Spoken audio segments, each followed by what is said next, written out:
Bonjour à tous, bienvenue dans notre nouvelle émission de Tough Sport avec moi. Trois consultants à ma gauche. Tout d'abord, Xavier Thirion, journaliste pour Sudinfo et Le Soir. Bonjour Xavier.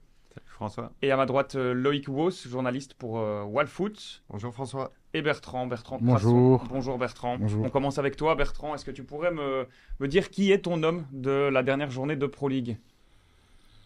Moi, je pourrais choisir un attaquant ou un entraîneur, mais bon, je vais prendre malheureusement le gardien d'Anderlecht parce que il a été sous les spots de l'actualité, la mauvaise actualité, je veux dire, d'Anderlecht, mais je dirais que ce n'est qu'un la face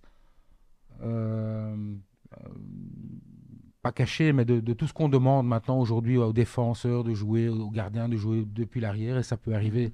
Et je pense qu'il y a un peu trop d'intoxication de ce football de départ de derrière. Ce qui fait que ce gardien, bon, là, il reçoit évidemment toutes les foudres des critiques, mais voilà, je pense que parfois il faudrait arrêter avec cette obsession de vouloir construire de derrière. Voilà.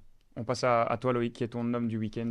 Oui, j'étais un peu partagé entre deux hommes qui ont commencé leur début de saison, entre guillemets, à la cave, et qu'on vient de sortir récemment. Le premier, c'est Nicolas Stulic de Charleroi. Charleroi qui cherchait un neuf depuis plusieurs années maintenant. Et début novembre, voilà, on lui redonne une énième chance, et je pense qu'il est à 6 buts maintenant depuis, donc c'est quand même pas mal. Et le deuxième, ça va être Lazzare Amani du Standard, qui pareil, avec une période très compliquée à l'Union, et puis qui ici joue son premier quart d'heure. Si on oublie, il est monté 48 secondes contre Dender la semaine dernière, mais c'était vraiment son premier quart d'heure, et il donne un point au Standard à la toute dernière seconde. C'est un beau symbole, je trouve. Et on finit avec toi, Xavier, ton homme du week-end. Je dirais Lamens, le gardien de l'Antwerp, Ouais. qui a maintenu les Anversois en vie de manière assez incroyable. Ça devait être 3-0, 4-0 à un moment, ce match. Et puis Bruges qui se fait quand même surprendre en fin de match. Pour l'Antwerp, c'est un fameux boost grâce à son gardien. Un fameux boost 4 jours avant la demi-finale retour en Coupe de Belgique. On reste avec toi, Xavier, pour parler du Sporting d'Anderlecht qui a été battu par la Gantoise avec un premier fait de match, cette ouverture du score et cette erreur du gardien Mats Kiekenborg. Du coup, première question un peu cash. Est-ce que Kiekenborg, pour toi, a le niveau pour Anderlecht? J'ai beaucoup de doutes. Il a fait un très bon match contre Malines. Il a surpris d'ailleurs tout le monde, même à Nerpet, parce qu'en fait ces derniers mois, les doutes étaient quand même très nombreux le concernant. D'ailleurs, même Rimmer et Fredberg, qui l'avaient fait venir, voulaient s'en séparer, pas plus tard que l'été passé. Donc je pense que le dossier gardien à Anderlecht est quand même, reflète un petit peu la façon dont Fredberg, je trouve, a géré les mercatos et Anderlecht ces 2 dernières années, c'est-à-dire sur le court terme, sans penser vraiment beaucoup plus loin, parce que finalement, si on se remémore Kosemans, normalement, il ne devrait pas être numéro 1 non plus cette année. Donc voilà, Kiekenborg, je pense que c'est un peu juste pour l'avenir, et je pense que ce qui rassurera David Hulbert, c'est qu'il va normalement récupérer Kosemans pour jeudi. Kosemans qui pourrait revenir, Dolberg qui pourrait revenir aussi jeudi. Bertrand, est-ce que on n'a pas senti vraiment de révolte du côté d'Anderlecht? Est-ce que d'après toi, il y a un vrai manque de leader dans cette équipe?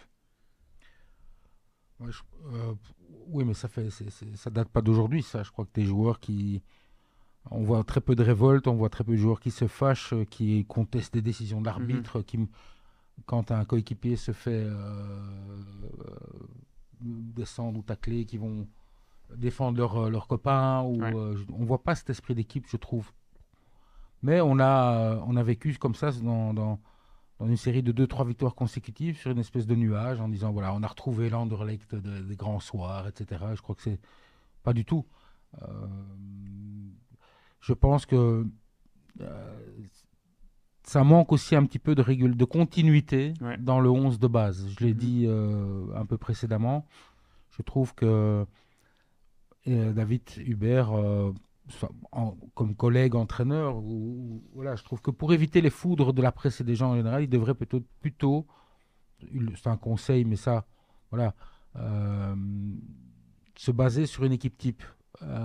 Avec, on va dire, dans des moments de pression, avec les meilleurs, les noms, ceux qui pensent. Il a fait jouer, voilà, j'ai mis ma meilleure équipe, mais faire tout le temps jouer la rotation comme ça, même avec les nouveaux, les transferts, etc., même les nouveaux défenseurs centraux qui vient d'arriver, il joue un gamin là aussi.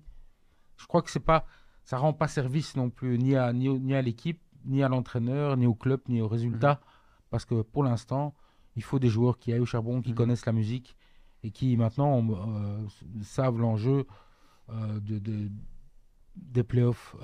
Voilà, j'imagine, je ne sais pas si moi, Huerta ou Hey qui viennent d'arriver, ils en savent quelque chose de la pression. Ils arrivent, eux, ils veulent jouer, ils sont là, mais voilà, il y a plus de. Il y a un enjeu derrière, quoi. Donc il faut des mecs qui savent. On verra pour l'année prochaine, hein, mais en tout cas maintenant, il faut des mecs qui. Comme au Standard, quoi. Ouais, Voilà. c'est ça. Moi, je suis désolé, bravo. Ils ont un état d'esprit avec des joueurs dont on n'aurait pas misé une pièce il y a quelques mois. Et maintenant, ils arrachent surtout les ballons. Ils ont un état d'esprit, ils ont une équipe. Voilà, Anderlecht, avec les qualités qu'ils ont, ils devraient en faire de même. Voilà. Il y a des circonstances atténuantes. Oui, Bertrand, mais- évidemment, il y a beaucoup de... Oui, je suis d'accord Beaucoup avec de toi. Il y a beaucoup de blessés, blessés, ok, etc. Mais d'un autre côté, je suis 100% d'accord avec toi. Il faut absolument se rapprocher d'un 11 de base du côté d'Anderlecht. Ouais. Parce que le mois qui vient, c'est un programme de fou. Hein. Il va jouer 2 fois l'Antwerp, 2 fois Fenerbahçe, Charleroi, Et l'Union. Standard, l'Union. Et donc, s'il n'y a pas une stabilité qui arrive pour le mois qui vient, ça peut être la catastrophe. Anderlecht peut encore tout gagner, entre guillemets, mais peut tout Mais aussi perdre tout en perdre. un mois. Et justement, Loïc, quand tu entends ce calendrier, les 3 prochains matchs de championnat, l'Antwerp, Charleroi et l'Union, est-ce que tu penses que le top 6 d'Anderlecht est en danger? Il n'est pas encore assuré. En tout cas, il n'est pas encore assuré parce que derrière, il y a des équipes qui avancent. La Gantoise va pas vouloir le louper. Le Standard va tout tenter jusqu'au bout. Et pour revenir un peu à ce que Bertrand disait, ce qui me marque vraiment entre le Standard et Anderlecht pour le moment, c'est que, allez, tu vois le match du Standard et c'est pas très beau, mais tu vois vraiment une équipe qui se bat. Alors, on parlait de la mentalité, mais même de la manière de jouer. La défense défend ensemble. Les milieux, c'est peut-être un peu pour le moment encore le point faible, mais ils travaillent ensemble, les attaquants aussi. À Anderlecht, par moment, j'ai l'impression d'avoir 11 individualités avec des beaux noms, des Stroikens, etc. Mais c'est difficile de collectivement combiner pour amener le ballon dans le rectangle, etc. J'ai des très bons noms, on tente des actions, parfois on passe un homme, 2 hommes, mais il n'y a pas, oui, cet aspect collectif, je trouve. Et ouais, ça peut être dangereux pour Anderlecht. Ça peut être dangereux pour Anderlecht. Est-ce que, Xavier, ce mois de février peut aussi être dangereux pour David Hubert? Je pense que la direction n'ira quand même pas jusqu'à cette instabilité-là et que je pense qu'ils iront quand même au bout avec David Hubert. Ils ont fait un choix fort en virant Rimmer sans doute un peu trop tard, etc. et en optant pour Hubert. Donc je pense que ce serait quand même très malvenu, à mon avis, pour la stabilité ou l'instabilité au sein du club d'encore faire un changement d'entraîneur. Mais c'est clair que ça va commencer à être difficile si jamais, imaginons qu'il n'aille pas en finale de Coupe de Belgique, qui passe à côté des playoffs 1, ça serait quand même inimaginable, même si le Standard n'est qu'à 4 points. Donc rien n'est exclu. Et l'Europa League, finalement, bon, là, je pense que c'est vraiment le dernier de leurs soucis dans les circonstances actuelles. Et on finit justement le chapitre Anderlecht avec toi, Bertrand. Ce match de Coupe de Belgique, cette demi-finale contre l'Antwerp, en aller-retour, ça va pas être facile. Est-ce que, malgré ça, Anderlecht doit maintenant tout miser sur la Coupe? Peut-être. En tout cas, c'est vrai que c'est le chemin direct vers une qualification européenne, mais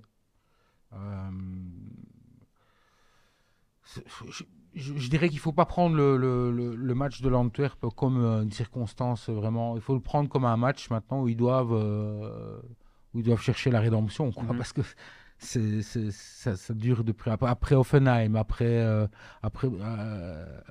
ce week-end aussi contre Gand. Ils doivent renouer avec la victoire. Ok, si ça débouche sur une qualif, tant mieux. Pour la finale, tant mieux. Mais en tout cas, ils doivent montrer un autre visage. Évidemment qu'on va leur demander de se qualifier, on va leur demander d'aller en finale. Il y a une finale au bout, c'est tout. Il y a du prestige. C'est à l'Antwerp déjà. Bonjour, l'ambiance et la réception. Là, ça va être chaud patate, comme on dit. Et puis voilà, donc ils doivent absolument changer de logiciel.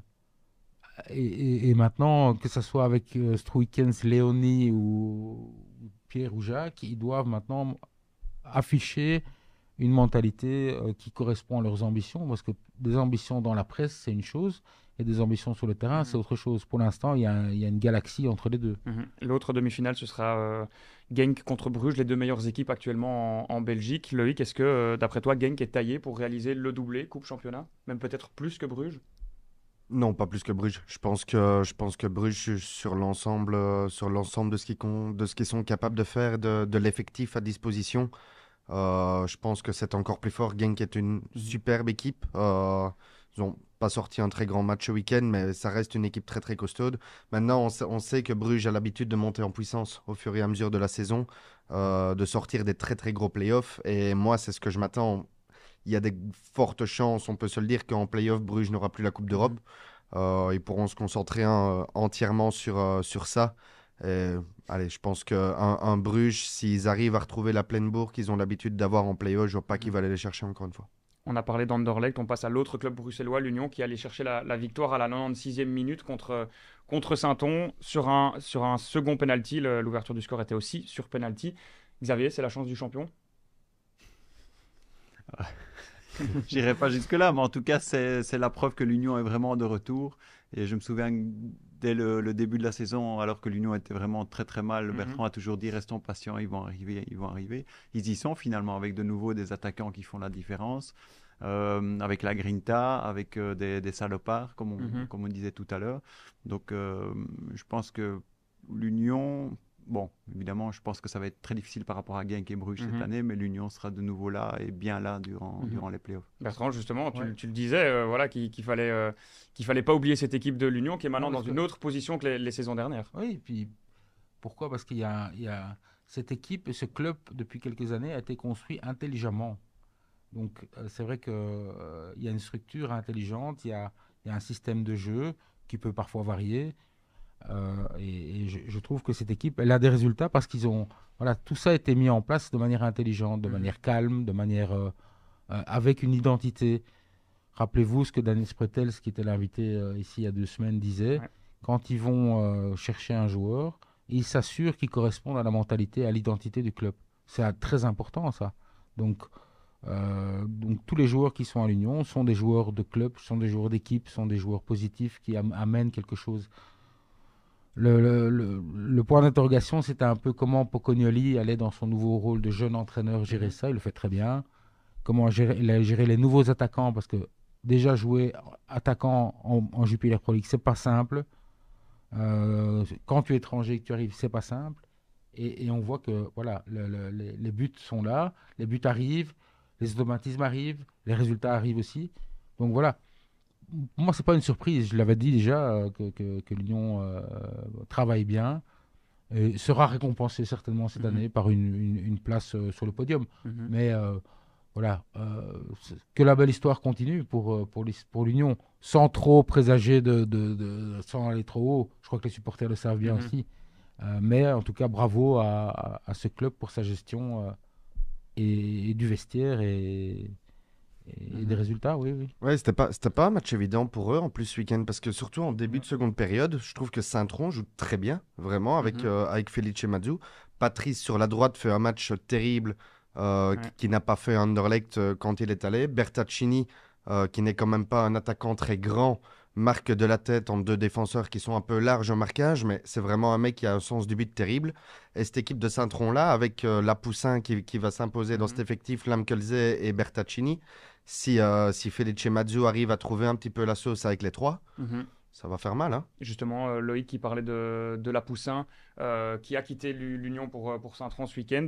Xavier, est-ce que pour toi ce départ de Loïc Lapoussin vers Saint-Tron, ça montre aussi le gâchis pour un joueur si talentueux de se retrouver entre guillemets que dans une équipe comme Saint-Tron? Oui, évidemment. Lapoussin devrait toujours être dans un club du top en Belgique et pas à Saint-Tron, mais manifestement au niveau de la gestion du joueur il y a quelques soucis et voilà, c'est pour ça que on peut parler effectivement du gâchis, mais c'est clair que ce joueur-là aurait sa place à Bruges, aurait sa place à Anderlecht, à Genk sans aucun problème. On termine notre émission avec le Standard qui n'a pas gagné mais qui a terminé la rencontre avec le sourire, avec cette ce point sauvé à la toute dernière minute aussi, comme l'Union, avec un héros, Lazare Amani. Question pour toi, Loïc. Qu'est-ce que l'ancien joueur de l'Union peut apporter à ce Standard? Il peut apporter, je pense, beaucoup de créativité dans un milieu de terrain qui en manque énormément. Karamoko est très bien arrivé. pour un joueur qui venait de Versailles en National 1, mais c'est un profil défensif. Coavita est très apprécié par l'Éco pour son volume de course et sa mentalité, mais il manquait encore un joueur capable d'apporter ce liant et d'apporter vraiment la création d'occasion, de porter un peu la balle vers la zone offensive, comme le pouvait faire Price dans ses meilleurs matchs, mais il n'était pas encore très bien. Boulat était aussi prévu pour ce rôle-là, mais il est beaucoup plus important pour le moment sur les phases arrêtées, etc., que dans le jeu où il est vraiment, je trouve, en difficulté, même dans sa manière de mettre un pied qu'il ne met pas pour aller rechercher un ballon ou pour avoir la bonne précision dans le dernier geste. Il lui manque beaucoup de choses. Donc je pense que Lazzare peut apporter un peu tout ça. Aussi cette venue de la deuxième ligne, quand on voit le ballon qui marque samedi, il arrive lui aussi un peu de la seconde zone et il vient le mettre. C'est un deuxième ballon repoussé d'un centre de Camara. Donc je pense que tout ça, il peut apporter. Et s'il arrive à aller, je vais dire, à bien se mettre avec ses coéquipiers, ce qui a l'air d'aller, il pourrait faire du bien au Standard pour la fin de saison. Bertrand, tu sens que le vent a tourné du côté du Standard? En tout cas, la spirale est positive et les résultats sont là aussi. Et cette équipe, je le répète, on misait rien sur eux il y a quelques mois. Ils sont là, et ils ont une dynamique positive surtout. Et c'est vrai que c'est peut-être bien vu aussi un transfert comme Lazare, parce que dans un bloc qu'on a souvent décrié comme défensif, comme voilà, pas spectaculaire, etc. En attendant, les résultats sont là. C'est vrai que c'est pas une machine à marquer des buts, hein. On va pas, c'est clair que, mais c'est pas Arsenal pour l'instant. Mais bon, en tout cas, ils font le job avec leurs moyens, avec une humilité incroyable, je trouve, et une mentalité vraiment dingue. Donc, et apporter peut-être quelqu'un qui de temps en temps peut briser la glace et amener un petit but, bah, c'est vraiment bien vu. C'est pas très, il coûte pas très cher, je crois qu'il est prêté. Bon, ils trouvent des solutions comme ça en attendant, je crois, le rachat du club et voir un petit peu. Donc, franchement, d'une situation apocalyptique qu'on avait prévue au début de saison à maintenant cette stabilité et dans les résultats et dans la manière et, où plus personne ne trouve de polémique parce qu'il y en avait chaque jour ou tous les 2 jours, toutes les semaines, il y avait polémique de tous les côtés. Franchement, bravo. Hein, Maintenant, le futur, on verra. Mais en attendant, je trouve que ça met une claque à tout le monde, voilà, avec des moyens limités et avec des joueurs tout à fait dont on n'avait pas vraiment fait la publicité ou entendu parler. Ils font la nique, comme on dit, à beaucoup d'équipes. On dit toujours que la qualité première d'un coach, ça doit être de tirer le maximum de son noyau. C'est ce qu'il fait, hein. C'est incroyable ce qu'il réalise, c'est le symbole de cette réussite. Mais il n'y a aucune honte, en plus, je trouve, voilà, on dit, ouais, enfin, bon, qu'est-ce qu'on veut, en fait, voilà, il faut des résultats, et il a des résultats. C'est pour ça que je trouve que c'est remarquable, le travail qui est effectué. Et Loïc, on termine avec toi, on parle de Lazare, qui est un joueur prêté et non acheté, c'est pas le seul joueur prêté au Standard. Est-ce que pour toi, cette vision à court terme peut vraiment payer? Bah, elle est inévitable concernant les finances du club pour le moment. Sans rachat, il n'y aura pas de grands investissements. Ici encore, à Cap, donc, qui pour le moment doit gérer la tenue du club en attendant le rachat, a refusé ici sur la dernière semaine du mercato de dépenser de l'argent en cash. Donc ce sera prêt au transfert gratuit. Donc ça, ils l'ont bien spécifié. Et derrière, le Standard avait dépassé son quota de prêts venus de joueurs de l'étranger. C'est pour ça aussi qu'il s'était dirigé sur Lazare, qui était un joueur de l'Union. Et puis derrière, pour rebondir un peu aussi sur ce que Bertrand disait, je trouve que c'est une équipe. Et là, l'Écosse, c'est une force aussi de sa part, qui est en train de se métamorphoser un petit peu. Parce qu'ils ont vraiment commencé la saison, les 10-15 premiers matchs, en parquant le bus, très clairement. En parquant le bus et en essayant, avec quelques longs ballons, etc., de s'en sortir.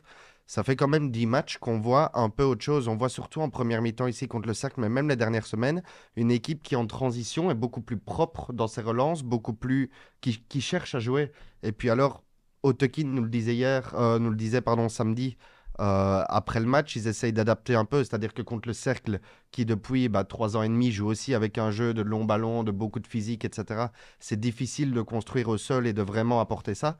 Mais c'est une équipe qui, depuis quelques semaines, essaye de plus en plus à construire, de plus en plus de produire du jeu. Et donc, c'est une équipe qui évolue, qui n'est pas restée sur son acquis de bon, bah, on parque le bus, on prend des points comme ça, on va se sauver et puis on verra bien. C'est une équipe qui essaye avec l'écho de changer aussi les choses, d'adapter et bah, ça paye. Et on se retrouvera la semaine prochaine pour voir si le Standard et l'Union auront continué sur leur lancée et si Anderlecht aura relevé la tête d'ici là. Merci beaucoup et à lundi prochain.